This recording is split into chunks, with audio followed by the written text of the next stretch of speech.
सभी को राम राम। अक्सर हमने देखा है कि अनेकों प्रकार के अंधविश्वास संसार में फैले हुए हैं। लोगों को बड़ी चिंता हो जाती है जब किसी को छींक आती है कि अरे भाई छींक आ गई, थोड़ी देर रुको नहीं तो काम बिगड़ जाएगा।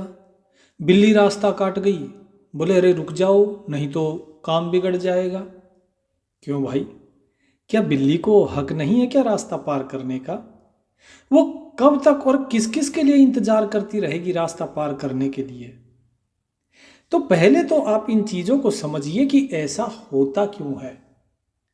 ये सारी जो चीजें बनाई गई हैं, जो बोलते हैं कि ये सगुन है, ये अपसगुन है, ये पुराने जमाने से चले आ रहे हैं।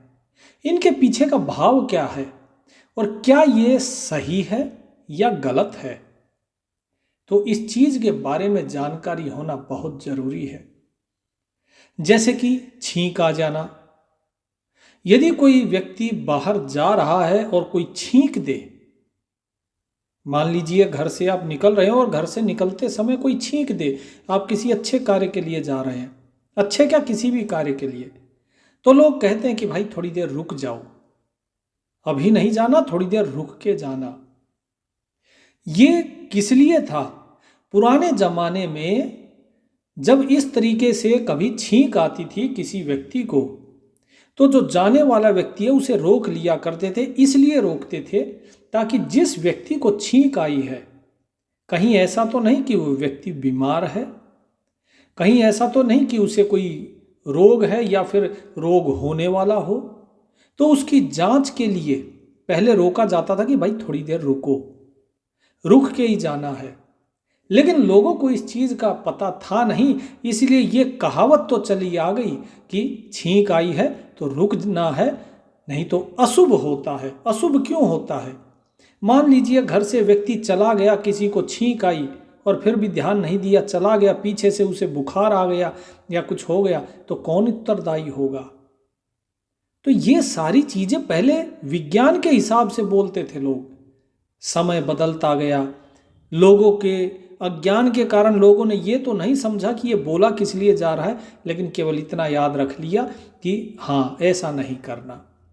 इसी प्रकार बिल्ली का रास्ता काटना। बिल्ली का रास्ता काटने का अर्थ है कि भाई रुक जाओ, अशुभ माना जाता है कि काम बिगड़ सकता है। क्यों बिगड़ सकता है? क्योंकि बिल्ली जब कहीं से एकदम से दौड़ती हुई रास्ता काटती है, इसका मतलब होता है कि उसके पीछे कोई ना कोई कुत्ता वगैरह या कोई और जानवर उसके पीछे पड़ा हुआ है। यदि आप रुके नहीं और बिल्ली रास्ता काट रही है और आप तुरंत अगर भागते चले गए, तो हो सकता है कि कुत्ता आगे से आए, आपके वाहन से टकरा जाए, आपकी गाड़ी से टकरा जाए, घायल हो जाए, उसे चोट आए या आपको चोट आए। इसलिए बोला जाता था कि बिल्ली जब भी रास्ता काटे तो थोड़ा रुको, उसके बाद चलो। इसी प्रकार और भी बहुत सी चीजें हैं, जैसे कि रात में झाड़ू नहीं लगाना चाहिए। बोले रात में झाड़ू लगाने से क्या होगा? भाई रात में अगर झाड़ू लगाओगे तो बरकत चली जाती है, घर की लक्ष्मी चली जाती है। ये उस समय बनाया गया था जब लाइट नहीं थी, उस समय दीवे की रोशनी होती थी, इसलिए सूर्यास्त के बाद कभी भी झाड़ू नहीं लगाया जाता था। क्योंकि झाड़ू लगाते समय हो सकता है कोई बहुमूल्य चीज, किसी का कोई गहना, कोई चुटकी, छोटा मोटा सोने का कोई आभूषण झाड़ू के साथ कूड़े में चला जाए। इसीलिए बोलते थे कि रात में झाड़ू नहीं लगाना चाहिए। ना कि यह कोई अंधविश्वास है, हर चीज के पीछे कुछ तर्क है। दूध का निकलना, बोले दूध अगर निकलेगा तो बरकत चली जाएगी, बिल्कुल सही बात है। आपके खून पसीने की कमाई से आप दूध अगर खरीदते हो और दूध अगर निकलता रहे तो ये तो नुकसान सामने प्रत्यक्ष से दिखाई दे रहा है, तो बरकत कहां से आएगी? तो ये बात भी बिल्कुल सही है। इसी प्रकार बोले मीठा खाकर बाहर नहीं जाना चाहिए। अगर कोई मीठा खा भी ले और बाहर जाना हो, कहेंगे बोले बेटा थोड़ा सा नमक चाट ले। ऐसा क्यों? ऐसा क्या है? बोले जी बाहर जाएंगे मीठा खा के भूत चिपट जाएंगे। कभी देखे किसी ने भूत चिपटते हुए? ऐसे भूत नहीं चिपटते हैं।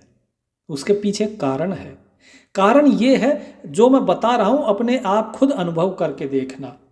जब आप कभी मीठा खा के जब बाहर जाएंगे और जब बाहर पैदल चलते चलते आपको प्यास ज़्यादा लगेगी, जब भी आप मीठा खाएंगे तो प्यास ज़्यादा लगती है और गला सूखता है, डिहाइड्रेशन होने का संभावना रहती है। धूप अगर ज़्यादा हो तो आदमी के अंदर पानी की कमी हो सकती है, धूप लग सकती है।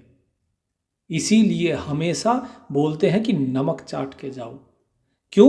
क्योंकि नमक क्या है? नमक मॉइस्चर को, आर्द्रता को सोखता है और मुंह हमेशा जो है सूखा ना रह के बल्कि गीला रहता है, जिससे कि आदमी के अंदर पानी की कमी होने की संभावना कम रहती है। उसका मुंह नहीं सूखता, बार बार प्यास नहीं लगती, इसलिए बोला जाता है नमक।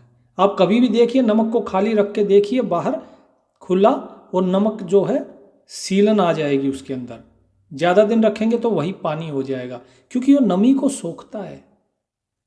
इसी प्रकार सपने में अपनी शादी देखना, सपने में मौत देखना, टूटा हुआ शीशा घर में रखना, कोए का बोलना, सुबह ब्राह्मण के दर्शन होना, सुबह किसी सफाई कर्मी के दर्शन हो जाना, या 2 घड़ का दिखाई देना, या भैंसे पर आदमी बैठा दिखाई देना, ये सारी चीज़ें जो हैं इनका कुछ ना कुछ महत्व है। जैसे कि टूटा शीशा घर में रखना अशुभ होता है, क्योंकि टूटे शीशे से किसी के हाथ में लग सकता है, किसी के पैर में लग सकता है। इसलिए बोला जाता है कि टूटा शीशा घर में कभी नहीं रखना चाहिए। उसके जो एज होते हैं बहुत तेज होते हैं, शार्प एज होते हैं, हाथ कट जाए फिर भागो डॉक्टर के पास, इससे अच्छा शीशा ही फेंक दो। इसी प्रकार कोए का बोलना, जो कौवा होता है, कौवे को कोई भी अपने घर पे नहीं बैठने देता। क्यों?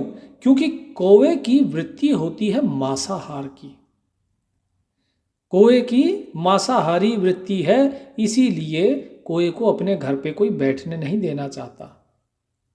इसीलिए बोलते हैं कि कौवे का बोलना बोले शुभ नहीं होता। इसके साथ साथ दूसरी चीज क्या है कि कौवे वहां पर ज्यादा रहेंगे जहां पर कहीं मांस वगैरह, कहीं अगर कुछ होगा, कोई मरा होगा पशु, तब कौवा वहां पे घूमेगा उस मांस को खाने के लिए। तो इसीलिए बोला जाता है कौवा अगर कहीं पे आसपास है तो इसका मतलब अशुभ है, यानी कि कोई चीज़ आपके आसपास वहाँ मरी हुई है, वो दुर्गंध उठ के वहाँ पर बीमारी फैलाएगी।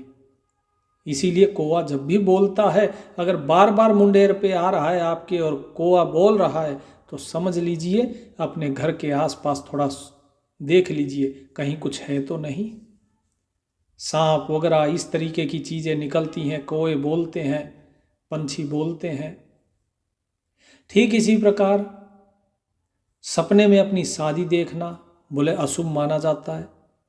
अब बोले सपने में भी शादी देखना अशुभ माना जाता है, ये किस लिए अशुभ माना जाता है?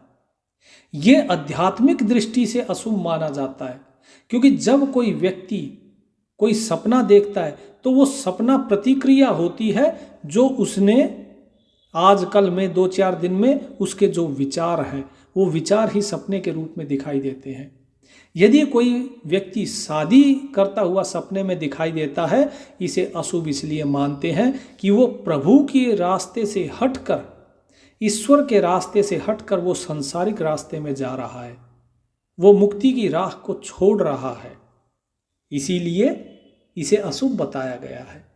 इसीलिए अपनी शादी देखना अशुभ माना जाता है और मौत देखना ये शुभ माना जाता है, क्योंकि मृत्यु के बाद ये जीवात्मा इस शरीर से मुक्त हो जाता है, इसीलिए उसे शुभ माना जाता है। ऐसा नहीं है कि उससे आपके घर में कोई बरकत आएगी या कोई और चीज होगी ना। कहीं जाते जाते बीच में मैयत दिख जाए, बोले जी बड़ा शुभ हुआ। ये सिर्फ इसीलिए कि भाई वो जीव जो है वो मुक्त हो गया। इसके बाद जैसे सुबह सुबह ब्राह्मण के दर्शन होना, इसे अशुभ माना जाता है।